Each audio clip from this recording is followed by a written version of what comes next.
இனிமையான காலை வணக்கம் மாணவர்களே. நாம் இன்று பார்க்க இருக்கும் பாடம் தமிழ் 6ஆம் வகுப்பு இயல் 5 துணைப்பாடம்.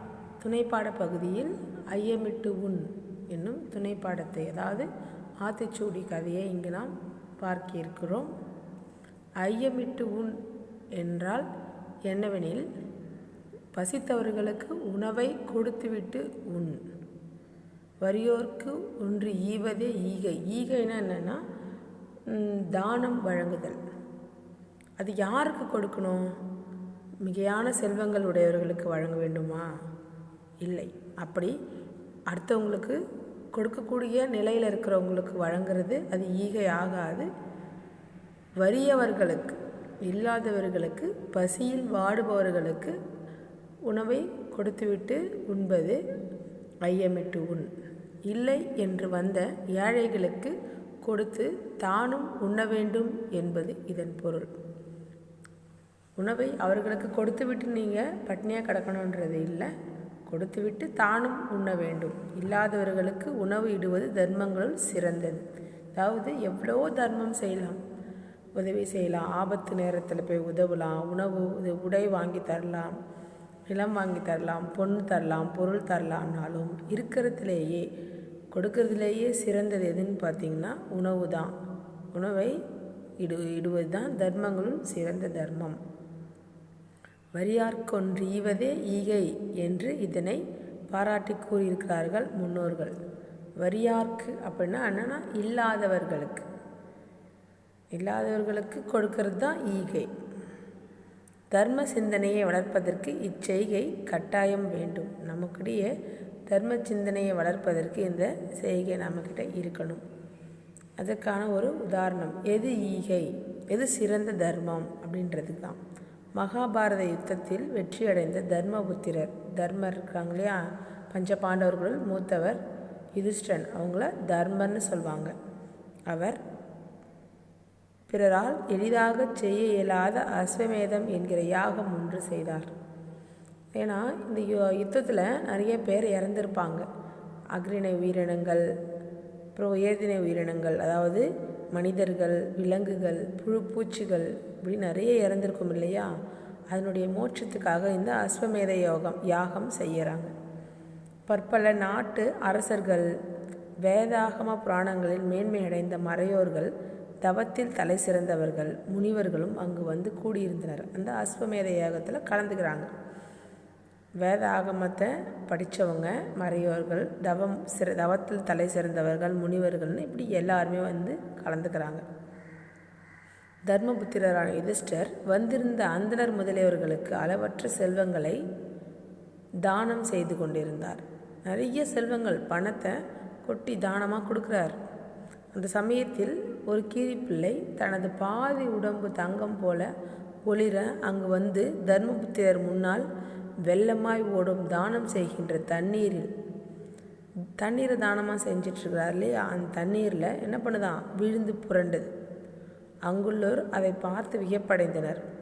இவர் நிறைய செல்வங்களை தானமாக கொடுத்துட்ருக்கிறாரு தர்மபுத்திரரான யுதிஷ்டர். அது அவருக்கு முன்னாடி வந்து அந்த கீரிப்பிள்ளை பாதி உடம்பு தங்கமாக இருக்குது, மீதி உடம்பு கீரிப்பிள்ளையினுடைய உருவம், அதாவது தோல் சேர்ந்த உருவமாக இருக்குது. என்ன பண்ணுது, தர்மபுத்திரருக்கு முன்னாடி வந்து தண்ணியில் உழுந்து பெறலுது. இது பார்த்து எல்லாருக்கும் ஒரே வியப்பு. தர்மபுத்திரர் கீரிப்பிள்ளையை பார்த்து, கீரியே, உன் உடம்பு ஏன் பொன்னிறமாக இருக்கிறது? இங்கு வந்து ஏன் இப்படி பொருளுகிறாய் என்று கேட்டார். ஏன் உன்னுடைய பாதி உடம்பு பொன்னிறமாக மாறி போயிருக்குது, அது மட்டும் இல்லாமல் இங்கே வந்து ஏன் தண்ணியில் புரண்டுட்டுருக்கிற அப்படின்னு கேட்குறாரு கீரிப்பிள்ளையை பார்த்து. அதை கேட்ட கீரிப்பிள்ளை தன் கதையை சொல்ல ஆரம்பித்தது. ஐயா, அரசரில் சிறந்தவரே, நான் வசித்து வரும் காட்டில் ஒரு ஏழை முனிவர் குடும்பத்துடன் தவம் செய்பவர். ஏழை முனிவர் குடிசை ஒன்று அமைத்து அதில் தனது மனைவி, மகன், மருமகளோடு வாழ்ந்து வந்தார். இன்னும் குடும்பத்தோடனா அப்போ குடும்பத்தோட ஒரு தவ வாழ்க்கை வாழக்கூடியவங்க அவங்களுக்கு என்ன உணவுன்னு பார்த்திங்கன்னா, காட்டில் உள்ள காய், கனி, கிழங்கு இவையே அவர்களுக்கு உணவு. ஒரு சமயம் மழையே இல்லாமல் இவையும் கிடைப்பது அரிதாகிவிட்டது.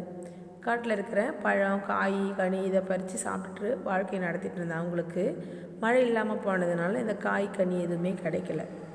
அப்பொழுது காட்டில் அடர்ந்து உலர்ந்து அதாவது உதிர்ந்து கிடக்கும் தவச தானியங்கள், அதாவது தவச தானியங்கள்னால் சின்ன சின்ன தானியங்கள் சிறிது சிறிதாக சேர்த்து அதனை மாவாக அரைத்து சாப்பிடுவாங்களாம். அந்த தானியங்களை பொறுக்கிட்டு வந்து அதை மாவை அரைச்சி சாப்பிடுவாங்களாம். ஏன்னா பழம் காய்கறிலாம் கிடைக்கல இல்லையா. சில நாட்களில் அந்த தவச தானியங்களும் கிடைப்பது குறைந்து விட்டது. தினந்தோறும் கிடைக்கிறது போய் ரொம்ப அரிதாக இருந்தான். அதன் பிறகு 3-4 நாட்களுக்கு ஒரு முறை தான் சாப்பாடு என்று ஆகிவிட்டது. ஒரு நாளைக்கு 3 வேளை சாப்பிட்டது போயிட்டு ஒரு நாளைக்கு ஒரு வேளை சாப்பிட ஆரம்பித்தாங்க. அதுவும் போயிட்டு இப்போ 3 நாளைக்கு 4 நாளுக்கு ஒரு முறை தான் இந்த தவச தானியங்கள் கிடைக்கிது. அதை எடுத்துகிட்டு வந்து மாவை அரைச்சி சாப்பிட்றாங்க. அவர்கள் எங்கெல்லாமே தேடி கிடைத்த சிறிது தவச தானியங்களை சேகரித்து கொண்டு வந்து பக்குவப்படுத்தி 4 நாட்களுக்கு பிறகு தான் அது என்ன பண்ணாங்க, பகிர்ந்து உண்றதுக்கு ஆரம்பிக்கிறாங்க. கொஞ்சம் கொஞ்சமாக கிடைக்காம போனது இல்லையா. இப்போ 4 நாட்களுக்கு பிறகு கிடைச்ச தவச தானியங்களை பொறுக்கின்னு வந்து பக்குவப்படுத்தி நன்கு அரைத்து 4 நாளுக்கு அப்புறம் தான் சாப்பிட்றதுக்கு பகிர்ந்து போகும் சமயத்தில் எங்கிருந்தோ முனிவர் ஒருவர் அங்கு வந்து அவங்கக்கிட்ட, ஐயா பெரியவர்களே, நான் சாப்பிட்டு 10 நாள்கள் ஆகிவிட்டது, பசி தாங்க முடியவில்லை, தயவு செய்து உணவு சிறிது அளிக்க வேண்டும் என்று மிகவும் கெஞ்சி கேட்டு நின்றார். கண்கள் பஞ்சடைந்த அதிக களைப்பினால் அவரால் நிற்கக்கூட முடியவில்லை. இவங்களே 4 நாட்களுக்கு ஒரு முறை தான் உணவு சாப்பிட்றாங்க. அது கூட தவச தானியங்களை மாவை அரைச்சி கொஞ்சம் கொஞ்சம் சாப்பிட்றாங்க. இவங்கக்கிட்ட வந்து அந்த பெரியவர் என்ன பண்ணுறாரு, நான் சாப்பிட்டு 10 நாள் ஆகிடுச்சு, எனக்கு கொஞ்சம் உணவு கொடுங்க அப்படின்னு வந்து நிற்கிறார். அவரால் நிற்கக்கூட முடியல. அதை பார்த்த முனிவர் தம் பசியை பொருட்படுத்தாது அந்த இரவலருக்கு தமது பங்கு உணவை கொடுத்து உதவினார். அந்த முனிவருக்கு என்ன பண்ணுறாரு, முனிவர் இருக்காங்க, அவங்க மனைவி, மகன், மருமகள் இவங்களாம் இருக்கிறதுல முனிவர் அவருடைய பங்கு மட்டும் அவங்களுக்கு கொடுக்குறார். அது அந்த முதியவருக்கு போதவில்லை. அந்த மாவு அந்த முதியவருக்கு பத்தலை. அதை அறிந்த மற்ற மூவரும் தத்தமது பங்கையும் கொடுத்தனர். மனைவி, மகன், மருமகள் இவங்களும் என்ன பண்ணுறாங்க, அவங்கவுங்க பங்கை கொடுத்துட்றாங்க. முதியவரும் எல்லாவற்றையும் சாப்பிட்டு விட்டு அவர்களை மனமாற வாழ்த்தி சென்றார். மாணவர்களே, இந்த மாதிரியான ஒரு சூழ்நிலையில் நாம் இருந்தோம்னா அந்த உணவை கொடுப்போமானா கண்டிப்பாக கொடுக்க மாட்டோம். என்ன சொல்லியிருப்போம், நாங்களே ரொம்ப வறுமையில் வாடிட்டுருக்குறோம், எங்களுக்கே உணவு கிடைக்க மாட்டுது, 4 நாளைக்கு ஒரு முறை தான் நாங்கள் சாப்பிட்றோம், இந்த சமயத்தில் நீங்கள் வந்து எங்ககிட்ட உணவு கேட்குறீங்களே, நாங்கள் என்ன பண்ணுறது அப்படின்னு சொல்லிட்டு அனுப்பிச்சிட்ருப்போம். ஆனால் அவங்க என்ன பண்ணாங்க, அவங்களுக்கு கிடைத்த அந்த அரிதான பொருட்களையும் மாவை அரைத்து வச்சுருந்த அதையும் அந்த முனிவருக்கு கொடுத்துட்டாங்க. அவர் மனதார சாப்பிட்டுட்டு வாழ்த்திட்டு போயிட்டார். அவர் அந்த இடத்தை விட்டு சென்ற அடுத்த நொடி அங்கு தேவர்கள் புஷ்பக விமானம் ஒன்று வந்து அந்த 4வரையும் ஏற்றி சென்றது. அவங்க சொர்க்கத்துக்கு போயிட்டாங்களாம். புஷ்பக விமானம்னா தேவர்கள்னால் என்னென்னு பார்த்தீங்கன்னா, அவங்க வந்து நல்லது செஞ்சுருக்கிறாங்க, அதனால் அவங்க சொர்க்கத்துக்கு அழைத்து செல்லப்பட்டார்கள்.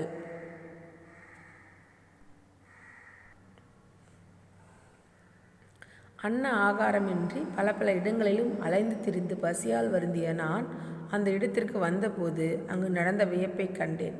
எனக்கும் ரொம்ப பசி. நான் என்ன பண்ணுறேன், அங்கே வந்து ஏதாவது கிடைக்குமான்னு பார்த்துட்ருக்கும்போது இந்த மாதிரி அவங்க அரைச்சி வச்சுருந்ததையும் சாப்பிட்றம்போது அவங்க வந்து கேட்டதை, முனிவர் வந்து கேட்டதையும் அவங்க கொடுத்ததையும் நான் பார்த்துட்ருந்தேன். பிறகு வந்து கூட்டிகிட்டு போனாங்க இல்லையா புஷ்பக விமானத்தை தேவர்கள், அதையும் பார்த்துட்ருந்தேன். பிறகு அந்த குடிசையின் உள்ளே புகுந்து கீழே சிந்தி கிடந்த மாவை உண்ணும்போது அது என் மேலெல்லாம் ஒட்டி கொண்டது. போய் நானும் என்ன பண்ணுறேன், கீழே சிந்தி கிடந்த அரைச்சாங்க இல்லையா அந்த இடத்துல சிந்தி கிடந்த மாவை நான் கொஞ்சோண்டு சாப்பிட்றேன். அப்போது அப்படி சாப்பிடும்போது என் மேலே அந்த மாவுலாம் ஒட்டிக்கிச்சு.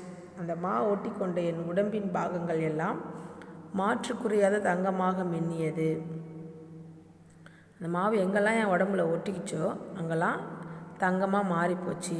அதை கண்டு வியப்படைந்த அந்த முனிவர் செய்த தர்மத்தின் பெருமையை வியந்து மகிழ்ந்தேன். அப்போ அந்த அளவுக்கு அவர் தர்மம் செஞ்சிருக்கார் அந்த முனிவர், அதை பார்த்துனா மகிழ்ந்தேன். பொன்னிறமாக எனது பாதி உடல் எனக்கு அந்த தர்மத்தின் சிறப்பை எப்பொழுதும் நினைவூட்டுகிறது. எப்போதும் அது என்னுடைய பொன்னிறமான உடலை பார்க்கும்போதெல்லாம் அந்த முனிவர் செய்த தர்மம் தான் எனக்கு ஞாபகத்துக்கு வருது. தர்ம அரசரே எனக்கு அவங்க தான் ஞாபகத்துக்கு வராங்க அப்படின்னு கூறிய கீரிப்பிள்ளை மேலும், எனது உடம்பின் மற்றொரு பாதியும் பொன்னிறமாக வேண்டி தாங்கள் செய்த தான நீரில் விழுந்து புரண்டேன். நீங்களும் நிறைய தானங்கள் செஞ்சிட்ருக்கிறீங்க இல்லையா, அதனால் என்ன பண்ணேன், மீதி இருக்கிற உடலும் பொன்னிறமாக மாறணுன்றதுக்காக உழுந்து பிறண்டேன். ஆனால் எனது வாளின் கடைசியில் உள்ள 2 முடிகள் மாத்திரமே பொன்னிறமாக மாறி இருக்குது. உடம்புலாம் மாறிச்சான்னு பார்த்தீங்கன்னா இல்லை. என்னோடய வாலில் கடைசியாக இருக்கிற 2 முடி மட்டும்தான் பொன்னிறமாக மாறி இருக்குது. அப்போ நீங்கள் எந்த அளவுக்கு தர்மம் பண்ணியிருக்கிறங்கன்னு நீங்களே தெரிஞ்சுக்கோங்க. ஆதலால் நீங்கள் செய்யும் அஸ்வமேதத்தை விட அந்த முனிவர் செய்த விருந்தோம்பல் பூசையே அதிதி பூசையே மிகவும் சிறந்தது. இல்லாதவங்களுக்கு கொடுத்த அந்த தர்மம் தான் சிறந்தது என்று அங்கிருந்த எல்லோருக்கும் கேட்கும்படியாக சொல்லிவிட்டு தன் இருப்பிடம் தேடி ஓடி சென்றது கீரிப்பிள்ளை. மாணவர்களே, இந்த கீரிப்பிள்ளை சொல்கிறது நம்ம என்ன தெரிஞ்சுக்கிறோன்னு பார்த்தீங்கன்னா, அஸ்வமேத யாகம் என்பது மிகவும் அரிதான ஒரு யாகம். அதில் தர்மபுத்திரர் மிதியான செல்வங்களை தானமாக வழங்குறாரு. ஆனால் அந்த காட்டில் வாழ்ந்துட்டு இருந்த அந்த முனிவர், குடும்பத்தோடு தவம் செஞ்சிட்டு இருந்த முனிவர், எங்கேயோ அரிதாக கிடைத்த தானியங்களை அரைத்த மாவை என்ன பண்ணுறாரு, கொஞ்சோன்னு அந்த முனிவருக்கு தராரு. இந்த பொன்னும் பொருளை விடவும் அந்த மாவு சிறந்தது. உணவு என்பது தான் அவசியமான ஒன்று மனிதனுக்கு அப்படின்றது தான் இந்த துணைப்பாடம் நமக்கு உணர்த்துது. மாணவர்களே, இதன் மூலிமா நாம் எதை கொடுத்தாலும் அதைவிட சிறந்தது உணவை தானமாக கொடுப்பது என்பதை நாம் தெரிந்து கொண்டோம். அடுத்த பாட வேளையில் சந்திக்கலாம். நன்றி.